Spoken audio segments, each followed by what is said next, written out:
Welcome back to the talking book. No, silly, books don't talk, but I'm going to use my voice to bring this book to life. This book is called Home Alone. This book is based on a movie that came out a long time ago. It's about a little boy named Kevin who accidentally gets left home alone. This book was written by John Hughes and directed by Chris Columbus, and it's illustrated by Kim Smith. Would you like to live in a house like that?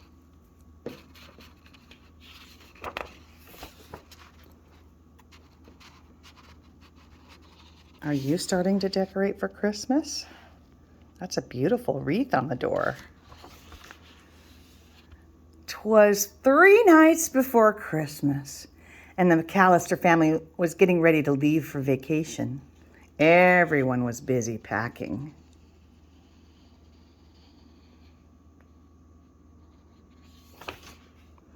Everyone except Kevin.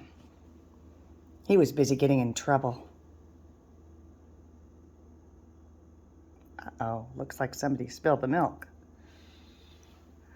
Go straight to bed, his mother demanded. That's enough trouble for one day. Lying in bed, Kevin could hear voices and laughter coming from downstairs. Everyone was having such a good time without him. I hope I never see my family again, Kevin whispered. I wish I was home alone. The next morning, the house was very quiet. There was no yelling, no shouting. No one was running around. No one was telling Kevin to hurry up and eat his breakfast. No one was home. Finally, Kevin realized what had happened. I made my family disappear!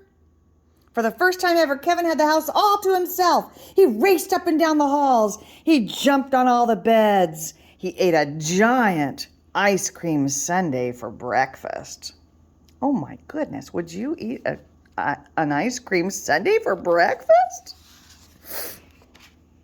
After watching television for hours, he searched through his brother's private stuff. I don't know if that's a good thing to do. Do you think it is? And he rode a toboggan, which is another word for a sled, down a giant mountain, which, as we can see here, are the stairs.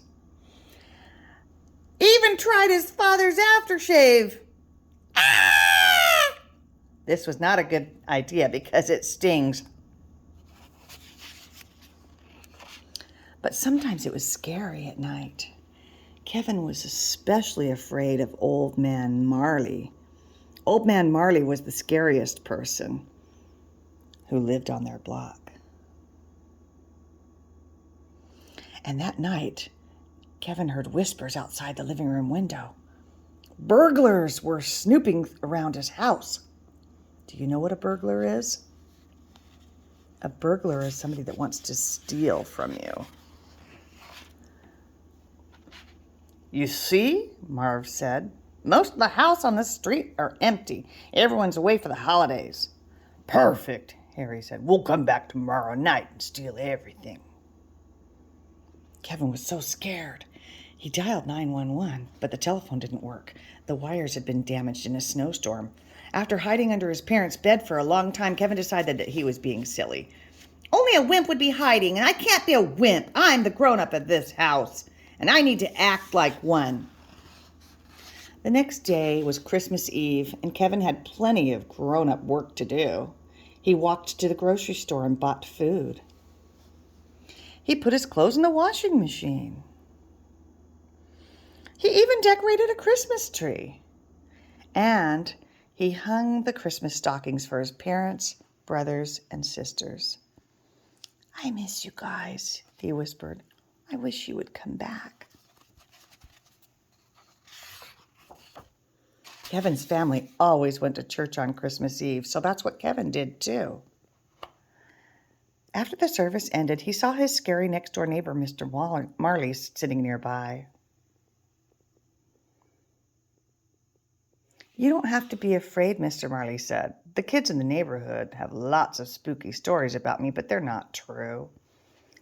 After they talked for a while, Kevin realized that Mr. Marley was in fact a nice man. Are you visiting anyone for Christmas? Kevin asked. No, Mr. Marley said. I'd like to see them, but my son and I are fighting. I said some angry words that I didn't mean. Kevin knew exactly how Mr. Marley felt. Kevin remembered wishing his family would disappear, but he hadn't really meant it. Maybe you should try talking to your son, Kevin said. Maybe I will, old Mr. Marley said. When Kevin left the church, it was already dark. The burglars would be coming soon. He ran all the way home.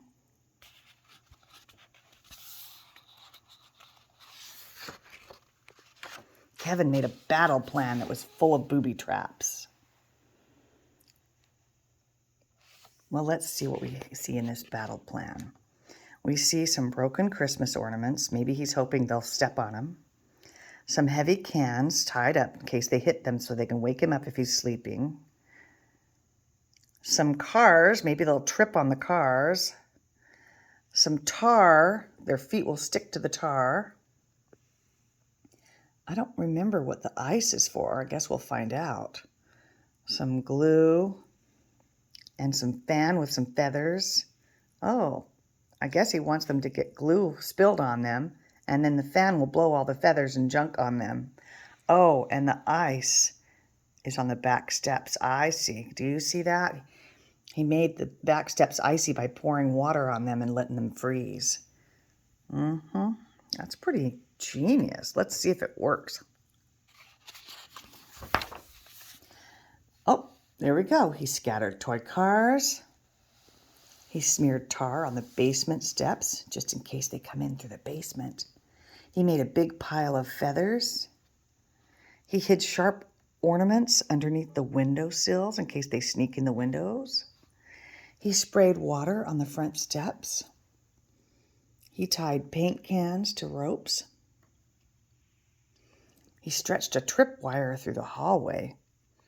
And he built an escape route to his treehouse in case he needed to escape. Pretty smart, if you ask me. At 9 o'clock, Marvin Harry, I got to get their names right, returned to the McAllister's house ready to steal everything inside. They didn't know that Kevin had sprayed water all over the steps. You see that? Or that the water had frozen into slick, slippery ice. Ah! The burglars struggled. They stumbled into all of Kevin's traps. Ugh. Yow! Ah! Ew!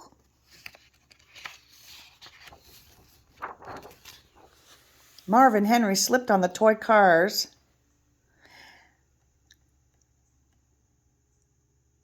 Look at Kevin. He's so clever, isn't he? Look at that clever look on his face. He's pretty proud of himself. And they were knocked over by the paint cans. Bam! That would hurt. Kevin escaped through the bedroom window. Unfortunately, Marv and Henry were close behind. Now we got you, kid, Harry said. Mr. Marley arrived just in time. Whack! Whack! He bonked the burglars with his snow shovel and called the police. Then he brought Kevin home. Well, I guess those burglars got a ride in the police car, didn't they?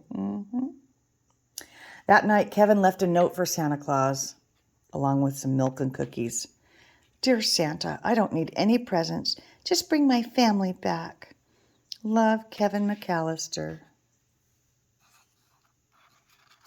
He couldn't wait for Christmas morning. When he woke up the next day, Kevin rushed into the living room. Mom? Dad?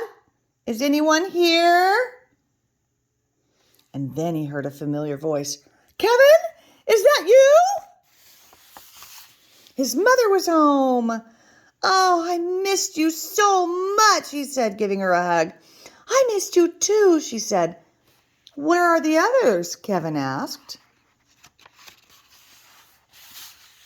The front door flew open, and there they were, his father, his brothers and sisters. Everyone was home at last. Are you okay? His father asked.